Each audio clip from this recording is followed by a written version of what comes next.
যদি জয়ন্ত মল্ল বৰুৱাই কিবা সাংবাদিকক বেয়াকৈ কৈছে তেওঁ ক্ষমা খোজা উচিত আৰু মই নিজে কৈ দিম যে তেওঁ ক্ষমা খুজিব লাগে কাৰণ সাংবাদিকসকল আমাৰ ৰাজনীতি যুদ্ধত সাংবাদিকসকলটো নাই যি আছে তাকে লিখি দিছে গতিকে সাংবাদিকক যদি সঁচাই মইতো শুনা নাই সাংবাদিকসকলৰ প্ৰতি যদি কিবাও বেয়া শব্দ ব্যৱহাৰ কৰিছে তেওঁ এটা ক্ষমা খোজা উচিত আৰু জয়ন্ত মল্ল বৰুৱাই যদি সঁচাই কিবা কৈছে মই শুনা নাই ময়ো ক্ষমা খুজিছো কাৰণ আপোনালোকক বেয়া কোৱাৰ কোনো অধিকাৰ তেওঁৰ নাই আৰু আপোনালোকে দায়িত্বহে পালন কৰিছে যদি জয়ন্ত মল্ল বৰুৱাই কিবা সাংবাদিকক বেয়াকৈ কৈছে তেওঁ ক্ষমা খোজা উচিত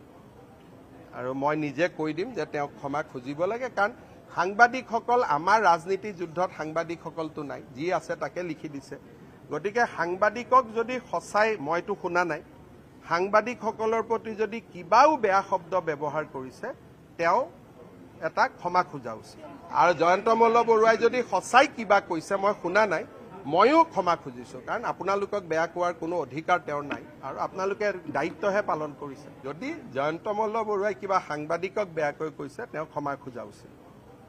আৰু মই নিজে কৈ দিম যে তেওঁ ক্ষমা খুজিব লাগে কাৰণ সাংবাদিকসকল আমাৰ ৰাজনীতি যুদ্ধত সাংবাদিকসকলটো নাই যি আছে তাকে লিখি দিছে